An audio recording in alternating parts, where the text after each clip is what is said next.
Hello everyone, I'm Krasia Tasio and I have amazing guest here, Jo Bradley, and she is psychic medium, but a very extraordinary one.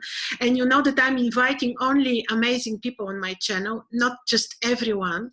I heard about Jo from another very good medium, and Jo is among the few people in the world who can really manifest images of the people that of our beloved ones, that the people that we lost. Jo is also psychic, doctor, surgeon, and it is really so, without any exaggeration. Thank you very much, Jo, for joining us. And I want to ask you to tell us more about yourself, to introduce yourself and tell us what are you doing. Just to say that you're living in the UK, right? I am living in the UK, lived here all my life, although actually next year I'm travelling about quite a lot. I was the second child of 4, born psychic, had the classic imaginary friend, saw and spoke to spirit from the age of 4, that's the earliest I remember it really. Didn't really do a lot with my mediumship until I got to a certain point in my life and, you know, you can't contain it. Eventually ended up going to the College of Psychic Studies in London, where I studied under Tony Stockwell, who is an amazing man, amazing tutor. And he said to me one day, you know, you're a physical medium. And I was a bit puzzled, and I never heard of the term before, and I just went, oh, okay. Physical medium, I'm repeating, physical medium, because you're manifesting the appearance, oh yeah, all right. Yeah, physical mediumship is when the medium's energy, literally energy, and also energy that they can draw from the body, i.e. ectoplasm, can be used to literally manifest in the room, so that they can be seen and heard and felt and smelt. People forget to use their noses as well, where they can create an ectoplasmic voice box, which we are lucky we have filmed that. We do have a 2-minute video of an ectoplasmic voice box sitting on my shoulder. And literally they can use all of these things to be almost temporarily back in our physical world. You can't dispute what you see and hear with your own ears and eyes. I also do trance mediumship. Although when I'm sitting for physical, a lot of the time I'm in a slightly altered state, but I'm still participating. What is this? Please, Jo, explain us. What is the trance mediumship? Trance medium is where you allow spirit to blend with you, and it's an altered state. But there are lots and lots of different layers to that. So everyone can do it, because the first layer is meditation. So when you meditate and you're really lost in that meditation, you're not really aware of anything that's going on around you. You're not aware of your physical body. And then it starts to deepen from there. So you would then get an overshadowing, where, you know, you can really feel someone starting to blend with your mind, and it will just deepen and deepen and deepen. Some will go on to be mediums where they will have no memory of it. Majority, though, actually can hear what's being said. So it just gives spirit the opportunity to actually blend and then use your mouth to speak their words. I see. So it's just a matter of getting your consciousness out of the way, really. Now, when I first started trance, I found it the most peculiar state of mind. I couldn't get used to it. I fought against it a lot. I used to feel like I was going to vomit. And people laugh, and I still remember that feeling. You know, if you think when you're in a car and you get that car sickness, or you're on a boat and you get that really bad feeling like I'm going to projectile vomit. Well, this used to happen to me when I was meditating, and I would have to come rushing back out of meditation, you know, run out, get some air. It was awful. And also it made me feel, because one of my guides is White Eagle, so he is a huge man, he's nearly 7 foot tall. I'm only 5'4". So when they really start to blend with you, you will feel their body size. You feel all these physical effects with trance. And also that's why a lot of students get quite confused Well, I could feel them, so it must be physical mediumship. No, it's trance. That's just how the blending is. But one thing I will just settle for people, lots of people say to me, oh, I'm not sure I want them to get in my body. They don't. They don't. It feels like that when you get a really good connection. It can feel like they're trying to push you out and step in. But actually, it's your consciousness. There's only space in your physical body for you.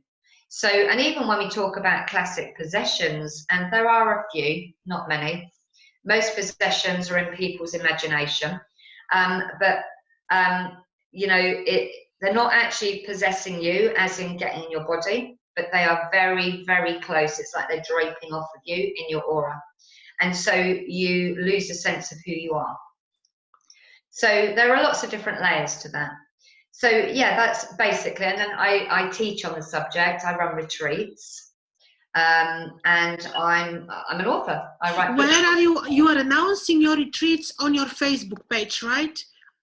Yeah, I can link on my Facebook page. Yes, just to say that under this video, I will put link to your Facebook page, because all information on what you're doing in your retreats is on your Facebook page. Yeah, and people can just message me on Facebook as well. Just send me a private message if you want to know anything. I have got various pages actually. So I've got like a Joe Bradley Spiritual Retreat page, and I've got a Joe Bradley Psychic Surgeon page, because that's another aspect of my work.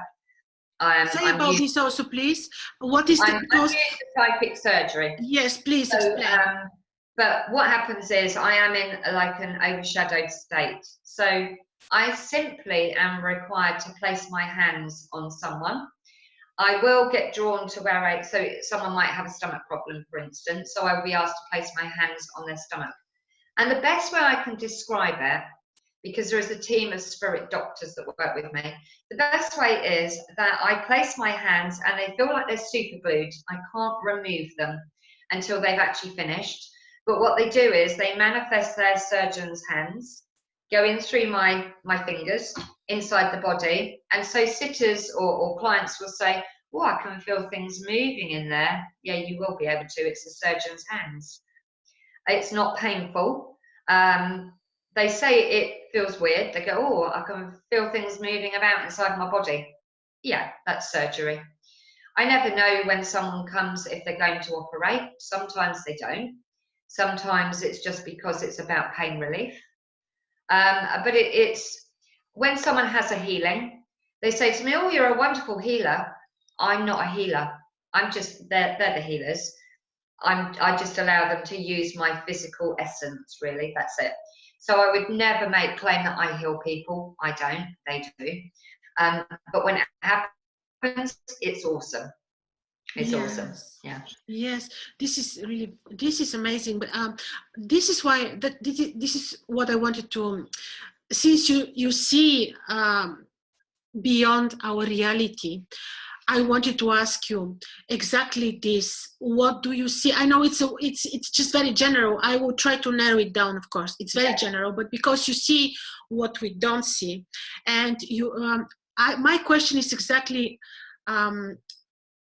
the things that you see beyond our realm, but in relation to time, because we live in illusionary linear time, and it is illusionary, and we know this since ages in the ancient texts also. But I am astrologer, and I perceive only the linear time. That is why I'm so interested in the realistic time aspect. So please tell me, Joe, the time which is related to the other realm, the one that remains invisible for us. Can we speak about this more? I can't say a lot. I know that when we leave our physical bodies, we go to what I class as the summerlands of spirit, which is our home. Time is just infinite. And I don't think that we could actually even gauge what that means until we're there. It's always bright, it's always daytime, it's loving, there is no judgment, there is no illness, there is none of the horrible bits that we get here. Now, I'm going to actually just tell you a little bit of my own belief system here as well. Most mediums, when you speak to them, you will ask them, do they believe in reincarnation? They'll say yes. I don't.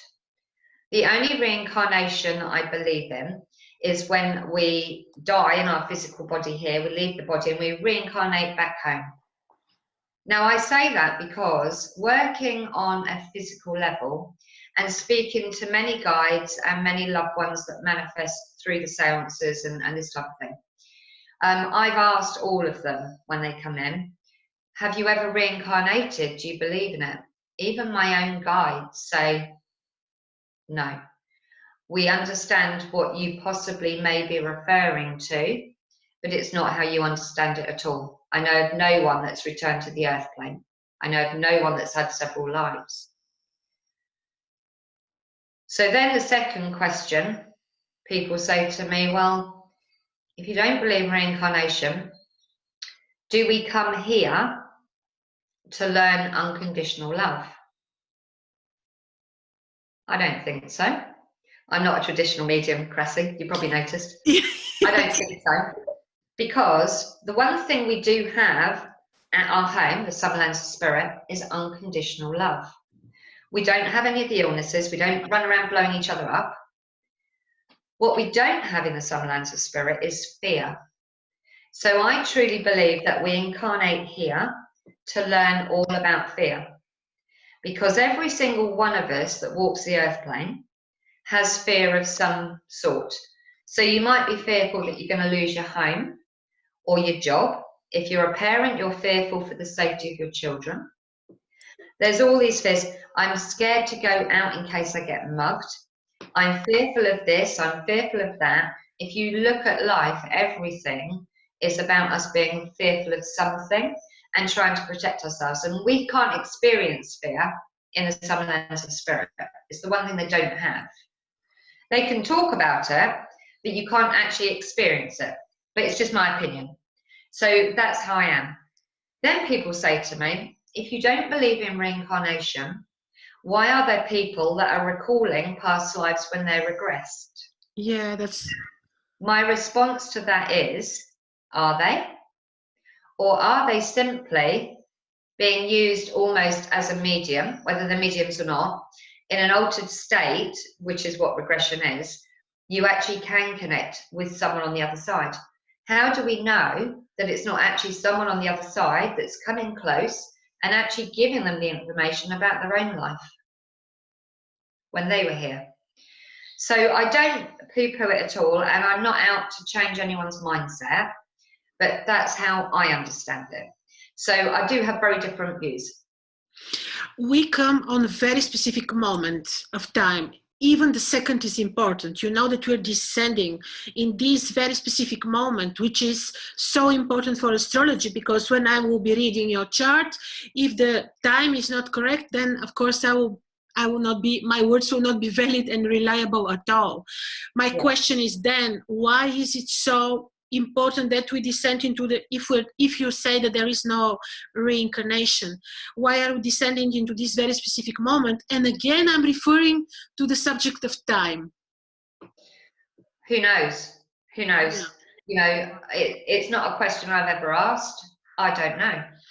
Yes, you know, yes. I mean, time, because my own guides have always said to me, you're never going to gauge what infinite time means until you're back here. I don't concern myself. My biggest project really is about proving to people that, you know, when you die, your physical body dies, you're not dead, you've just gone back home. And the way I do that is by allowing the physicality to be used and for your loved ones to speak to you directly, not through me, but just from a space in the room, you know. It would be interesting if someone actually asked that question. Maybe I will next time. Do, yes.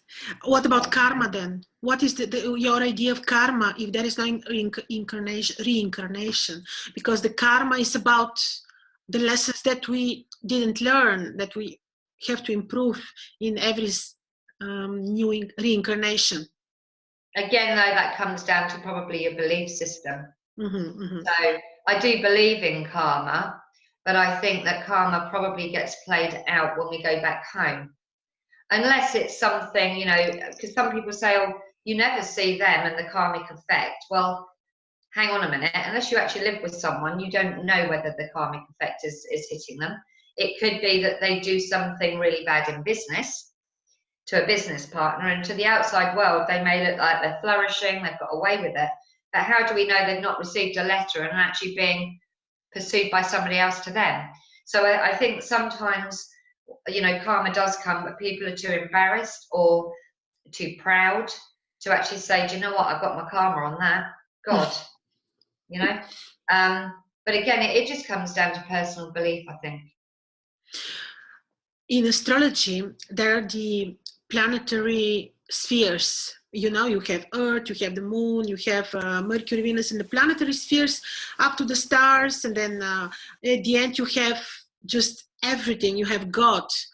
Yeah. Is this realistic, Joe? How do you see this different reality from our reality? Because this comes from ancient texts, but do you have other different, more realistic experience than me, for example, on this particular question? I think I have different experiences to you. People say to me, where's the location of the summer lands of spirit? Well, 95% of our universe is dark matter. They don't know what that dark matter is. Is that our home? Maybe it is. Who knows? There's so much to inquire about and so much to learn about. Mm-hmm, of course. And you'll get the answer to something, and then it will lead you off on a different path. So, you know, so I have no further understanding than you do, really. Mm-hmm. Just questions, which will lead to questions. But it's interesting. Then what do you see, Joe, when somebody dies? The silver, is it true that there is this, what we read in the books, you know, the silver, how you call it? I've never seen a cord. Yes, the cord. Is this, yeah. But I used to work in a nursing home, and very often, if I was there and someone had passed from this world to the next, I would see them almost just rise or sit up. Sit up and bye then, and off they go. I've never seen the cord. If I saw maybe someone having an out-of-body experience, which I've never seen, maybe then I might see a cord, because I do believe the cord gets broken when you're supposed to go and come back. But I've never seen it. Yes. So you said that your main mission, so to say, is really to convince people that we are not dying, actually, that where are they going? Convincing probably isn't appropriate. My mission is to give people the opportunity to experience these things and make up their own mind. So I don't think it's my job to convince them, it's just my job to actually put myself in a position of being used. And if people check out my Facebook page, there are hundreds of photos on there of spirit, faces that they recognise, and this type of thing. And also part of the work I do, like I say, is experimental. So working with experimental groups, scientists if they want to, I'm quite happy for them to just go, hey, can you rock up and sit down, and we're going to do all these experiments using different lighting, different equipment. That's fine. Just don't tell me what you want to do before I get there, because I don't want it in my head. So that's really my mission, I think, to bring science and the supernatural together. Oh, definitely. And Joe, what about guardian angels and angels? Can we speak about this? How do you see them? Because you mentioned this a few times already, but what is this in reality? Well, I think maybe our guardian angel, although I've just come back from running a retreat actually, and I was there with an angel practitioner who's wonderful. And I sat in on one of her workshops, and I didn't realise that angels have a hierarchy. So I was sort of listening to this, and it really resonated actually. I'm quite open-minded to other people's opinions on subjects that I know nothing about. If something doesn't resonate, I'll just reject it and go, no, that's not feeling right to me. So I'll keep on searching. But I do believe that some people actually call their guides guardian angels. Maybe they are. I don't know. I know that certainly if I'm going out, I might be in a traffic, and I might be saying, angels, can you clear the traffic? So I obviously have a belief system there, but I can't say that I would see them with big wings. But when I read for people, there may suddenly be a trail of feathers, and I go, oh, you've got to look out for the feathers because the angels are bringing them to you. So I do have a belief system, but I can't say as I really understand what that belief system is, if that makes sense. Probably because I've not investigated it enough. But I know that I must believe in them because I wouldn't call to them otherwise. Yes, but who is, you mentioned guardian angel, and in what way they communicate with you? Like, are they the ones that are giving you guidance, or who is actually giving you guidance? How are you connected? My guides give me guidance. Guides. Yeah. Right. So I'm clairaudient and I'm clairvoyant. So literally a guide will just come in and speak to me, just tell me whatever. I don't think any of my guides particularly would want to be called angels, just because of the characters that they are. And also, if there is a hierarchy of angels, I think they would probably go, hang on a minute, you know, I'll get the angelic ones for you, but I'm not. So, but certainly my communication is with guides, not angels, as far as I know. Saying that, I do believe in earth angels. I believe that certain individuals, Princess Diana for one, was an earth angel. All the humanitarian things that she was doing. So I do believe that we have angels that come here and work on the planet amongst us all. Okay. Okay, now, Joe, in the beginning, you mentioned about the attachment, the possessions, and this is very important because in our materialistic reality, this is very common. Can you talk a bit more about this, and also advise how people can help themselves to deal with these things on Earth? Yeah, I do very occasionally get called to people who believe they've been possessed. I probably have only ever had 3 real cases of it, so very rare. Very scary, I have to say. So if someone really has got a possession, they almost become so debilitated that actually they can't even seek help themselves. It's generally loved ones that tend to call me. I think what people need to remember is that we're all able to protect ourselves to a certain degree. Our biggest protection is our voice. If you're walking down the, people are surprised when I say that. If you're walking down the street and there's someone, male, female, doesn't matter, stood there crying, our natural reaction is to go over to them. Are you okay? Can I help you? And we want to put our arms around to protect them. So if you think of me being, you know, a nasty entity, if you're like that, I could quite easily get into your energy field and you probably wouldn't even notice. If you are walking down the street and there is someone who's maybe had a drink or angry, shouting, being abusive, our natural reaction is to cross the street and go around them. We don't want to go near them. So I always say to people, and particularly students, because I do teach a lot of young mediums, and I sort of say to them, look, you know, you're going to get a lot of energies that come into your field around you. And a lot of them will be good souls. But occasionally, there will be someone who makes them feel unnerved, this type of thing. I said, your biggest and quickest defense is your voice. Get away from me. As soon as you do that and you really shout, and it's like a tornado to spirit, and if there's someone coming in that we don't want and we do that, they're pushed right back.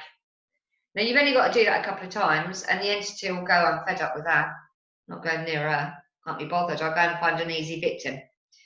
So always use your voice. That's your first line of defense. Second is the power of prayer, because the power of prayer is your intention. What we say in a prayer is our intention. So your mindset, if you keep a strong, healthy mind, you will probably never be susceptible. Okay, Oh. they are your two first lines of defense. Possession, people shouldn't worry about. It's so rare. It does happen. We had that film, The Exorcism of Emily Rose, which was based on a true story, and I have seen a couple of cases like that. To be honest, if you don't know what you're doing, don't deal with it. Call someone who does. Call a priest, call someone.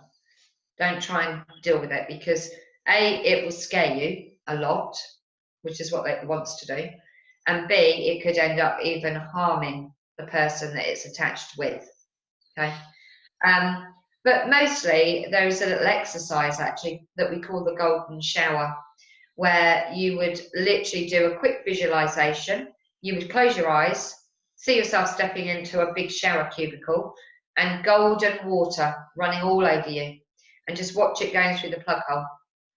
And if everyone could remember to do that every day, there wouldn't be so much bad energy. People wouldn't be so worried about it. But yeah, ordinarily we don't have. This reminds me of amazing story from mythology that I want to tell you.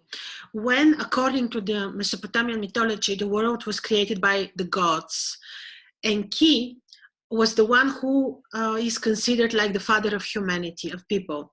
But then the other gods were angry at him and wanted to punish him for creating the human and giving people's voice, because through their voice they can create. That's why I liked so much what you said, because because we are like creators with our voice. We're creators of our own reality. You know, we are what we think, and it is a really important thing. And also, you know, that's how karma will work on. If you believe in karma, it's every thought as well as every action. So we very much create our own environment, our own reality that we live in. Yeah. Another thing, we said possessions, but there is another type of possessions which come through black magic. And I will tell you that via astrology, I very often, when people ask me, I don't do this if they don't ask me, but I often see if they are victims of sorcery or black magic. So this is another type of possession. It works in a similar way. Like they go to a bad priest, and the priest is creating those magical rituals, and then it works like possession because dark spirits or elementals are being sent to them. And then I always, when I say to the people that they are suffering sorcery and that they have to do something, here is my question to you: what to do? Because in my culture, and especially on the Balkans where I'm from, or in the Eastern cultures, in Arabic countries, this is very common, unbelievably common. So how can we really help people with this? It is a problem. Well, with black magic, I wouldn't be able to respond on that because I don't understand black magic at all. I do have a belief in it, but I don't know how it works. I have no clue. You know, I don't practice it. I think the best way is about reclaiming your space as well. Because if you are saying, this is my space, and unless I've invited you into it, you can op it. And you just have to be, it's the firmness as well of how you say these things. You have to be really firm. You know, I've told you to hop it. It's a power, it's a game of power, right? It's in a game of power. Yeah. Because all they want to do is control you. And all you want to do actually is not be controlled, but you're not sending that vibration out to control anybody else either. You're just saying, if you want to control someone, it ain't me. So, you know, whereas they might try to control, you're not. You're protecting your space. So you're not sending any bad thoughts out. You're just literally protecting your space. Would protection with light work, Joe? Protection with light, like imagining, visualizing a light around yourself. Would this be helpful? Well, in my home, I would go around each room in my home, including my garden, filling each room with light, just a golden light. Fill my gardens, front and back. And then I put a big dome of light over my house. This is How my do you do house. that? How do you do that? Just like Visualizing, you know, walk into your room and just see the whole room right up to the corners filling with a beautiful golden light. That's it. If you do that, sometimes people can have like cold spots and things like that. And if you do that, leave the room for 20 minutes, go back in, and you will feel that the atmosphere has changed in there, you know. And just keep doing it until you're happy with how your home feels. And just do the same with yourself. Go to the shower, you know, right? Everything's all lovely. You could have family members who have no belief system in it, and actually you can still put a lovely dome around them. You're protecting them, you're protecting everything. It makes it very hard for energies to come close to you if you've done all that. oh You know. yes, But sounds also very nice. don't worry about it, because if you start worrying about these things, you'll start to attract them. Oh yeah, oh The yeah. power. And also, when I go and, you know, if there's a possession case or whatever, I never name it other than it's an it. Well, it is going in a minute. You have to cut them off. Don't acknowledge them. You're just an it. You're Oh nothing yeah. but an it. Oh, You might as well just go because you're an it. You know? Yeah, just take the power out of things, that's all. this reminds me another thing that I want to ask you in the same relation, that most of the diseases in ancient Mesopotamia, and we are talking about 7,000 years ago, like, or most of the diseases would be treated with exorcism because they believed that they are due to attachments, attacks. Does it make sense to you? Well, not really. I mean, I've got a belief that we either get born into a healthy body or we get born into one that isn't healthy. That's it. Spirit are playing around with your camera. Your screen keeps going light and dark, light and dark. They'll do that. They'll do that. Yeah. Just so when your viewers watch, it'll be like, what's going on? You keep going dark, light, dark, light. It's just that they like to play around with equipment. Oh, amazing. All right. All right. Yeah. So this doesn't completely make sense, but to a degree, they can, when they suck your energy, they can really create different conditions. So it is a game of power that we really overpower them and claim our. I'm repeating because this is. If you have an attachment, it's more likely that you will get depression and things like this. And that actually, I don't feel is so much to do with the body. It's your mind, you know. And we create our own reality. So if you're born into a faulty body, you know, maybe you're born with one leg, you've just been born into a faulty body. If you're supposed to get things like, I don't know, cancer or stuff like this, I feel that's just because you've got a faulty body. You know, it's sad but true. How about justice? Just put it on hold for a sec, so I just need to get a tissue.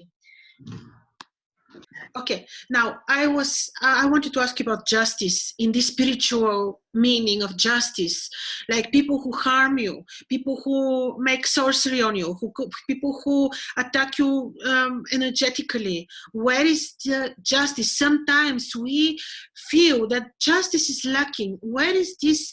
Well, I think because my belief system is that we come here to learn fear, that they're all fears. What you've just said, every one of them is, you know, the fear of being attacked energetically, the fear of this, the fear of that. So that just really kind of comes in with my belief system as to why we're here. You know, if you feel these things, it makes you fearful. Yes. You know, we have to experience a fear when we come here, because that's why I think we've come here, or several fears, you know. So maybe, you know, you're raised in a family and the parents, unfortunately, finances dip and the family ends up homeless. So you may not feel it as a child, you just know that your circumstances have changed. But then when you become an adult, you then carry that fear through. Oh my God, what if I lose my house? What if, you know, and my kids become homeless? So it's all about fears. everything is linked to fear. So if you get attacked energetically, and it's resolved for you, you then have the fear of being attacked again energetically. You have to have a fear base there for you to be like fearful of it. And so it just links in with why I believe we're here. It's just everybody has different fears. Fears, but in material way, you know, there are people which would harm others and then sometimes, especially, we are lacking this sense of justice in this reality. And that is why I agree with you that fear is just something that is absolutely overpowering this reality. But I think it makes sense when we go back to the Summerlands, we get back there, and I think then we go, oh right, okay. You know, it's everybody has to play a part in order for someone to actually feel fear. Okay. So this is why I think, and we're not supposed to know that we're here to learn that. It's only when we pass and we go back that we go, oh God, yeah, I went to, you know, I incarnated because I was supposed to learn about fear. Oh, thank you very much. Thanks so much for helping me. You know, and you kind of shake hands with people. So I don't look upon it that, you know, there's justice unless it's not part of the game plan. You know, someone's gone outside their remit, then there should be justice. But, you know, it's all about, but we're not supposed to remember, are we? We come here and we're all here going, why are we here? If we knew why we come, why this amnesia? Why we forget then? Why we come with amnesia then? Because if we knew that we were coming here to learn fear, we wouldn't be fearful, because we've only come here to learn about, oh, it doesn't matter. Well, that's why we've come to learn about fear. It takes the sting out of it if you know what you're supposed to be doing when you come here. Fear can be traumatic, can create really traumatic, and what is then the sense to go through? Traumatic. Yeah, fear is traumatic. What might be very traumatic for one person, somebody else would go, well, I don't know, that's frightening at all. So their fear will be something completely for them. You know, we all have different triggers. You know, I'm fearful of snakes. You know, I've been bitten by one, but I'm fearful of snakes. I'm probably fearful of a lot of other things. But we all have a different fear because we're all unique, we're all different. Give us remedies, because this is the biggest, the pressure, anxieties, fears. I can't give you remedies. I can't give you a remedy for fear, other than just face it head on. If I could give people a remedy for, you know, not being fearful, I'd be a multi-millionaire. I don't know. That's right. That's right. Yeah, you know, I work very much in the physical, and that's, you know, my job. That's my job. We all have different jobs when we come down. We all have different roles. Yes.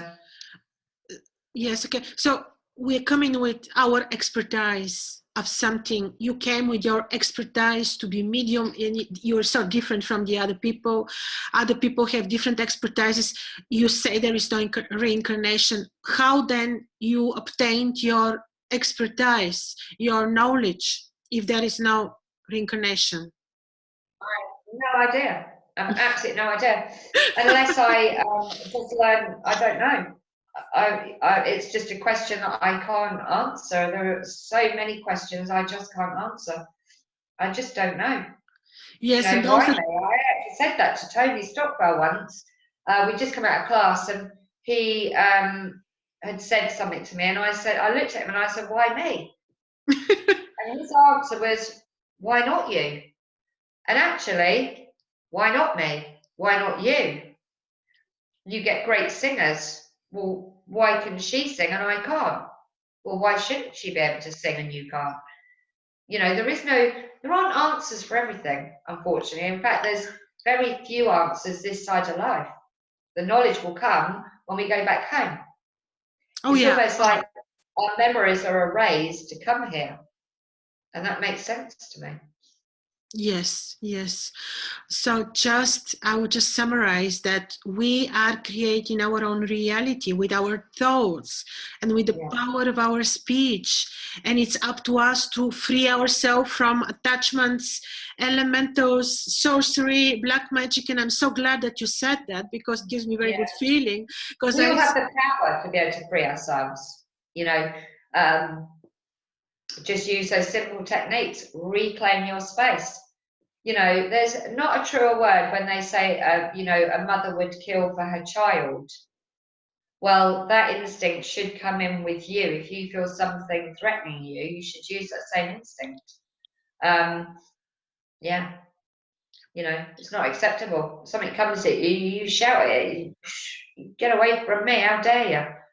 Yes, yes, this is amazing, and you are seeing these spirits, right? These elementals, which are attached to people sometimes, and this is something really that's really. I actually don't even look at most of my elementals. Most of my souls, like you and I. So it is as real as we are. Yeah. Yeah. All right. This gives me. Well, I asked you because also the remedy that you just gave us makes more sense when I know that you saw this, and I feel very good to know, because I told you so often I receive these questions and I really don't know what to advise people. It's very difficult to. Yes. Thank you so much, Joe. I will.